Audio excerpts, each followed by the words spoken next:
शिव कथा कर विश्वानर मुनि धर्म पत्नी भगवान की भक्त, शिव जी की आराधना करना, भगवान शंकर की भक्ति करना। विश्वानर मुनि स्वयं शिव की आराधना में डूबने वाले। इनका एक नियम बड़ा पक्का था, प्रतिदिन शिवलिंग का निर्माण करना, पूजन करना, विसर्जन करना।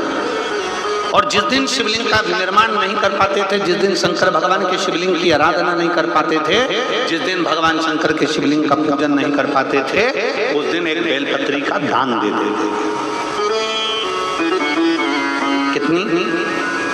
कितनी बेलपत्री? एक। शिव पुराण पढ़ी आप लोगों ने? हमारी बारी पे भरोसा मत करना बिल्कुल भी, सीवर वाले महाराज पे बिल्कुल भरोसा मत करो, रत्ती भर भी। गीता प्रेस गोरखपुर की शिव पुराण खरीद के लाओ, उसको पढ़ो। सीवर वाला महाराज झूठ तो नहीं बोल रहा, पढ़ो।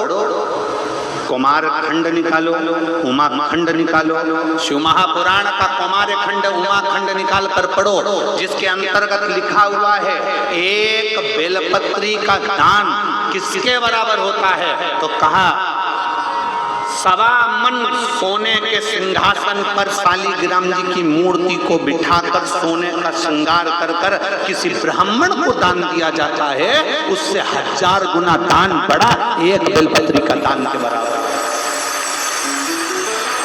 हम पर भरोसा मत करना, कहीं सीवर वाला महाराज झूठ तो नहीं बोल दिया, इसलिए शिव पुराण उठाकर पढ़ो। गीता प्रेस गोरखपुर की शिव पुराण को लाओ, पढ़ो और अध्ययन करो। अध्ययन करने पर तुम्हें मिलेगा कि शालिग्राम भगवान की शिला को सोने के सिंहासन पर बिठाकर, सोने और हीरे से सजाकर जो दान करने का पुण्य मिलता है, वो पुण्य केवल एक बेलपत्री के दान से मिल जाता है। केवल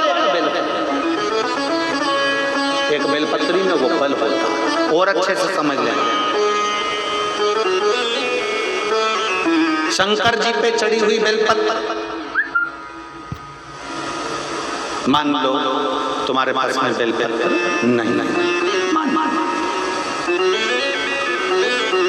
मान लो तुम्हारे पास में बेलपत्र नहीं, अब तुम्हारे पास बेलपत्र नहीं है, शिव जी के मंदिर में गई हो, शंकर के शिवालय में गई हो, देवादिदेव महादेव के शिवालय में पहुंची हो, शिवालय में शंकर के शिवलिंग पर जो बेलपत्र चढ़ी होती है, उस बेलपत्र को उठाकर पानी से धोकर वापिस चढ़ा देने का फल क्या होता है, वो भी शिव महापुराण में जरूर पढ़िए। तारा बाबा की कुटिया में कथा चल रही है और श्री गुरु शिव पुराण चल रही है, जरा ध्यान से सुनना, इसको बहुत सावधानी से। जितने बाहर के पंडालों में भक्त बैठे और जितने आस्था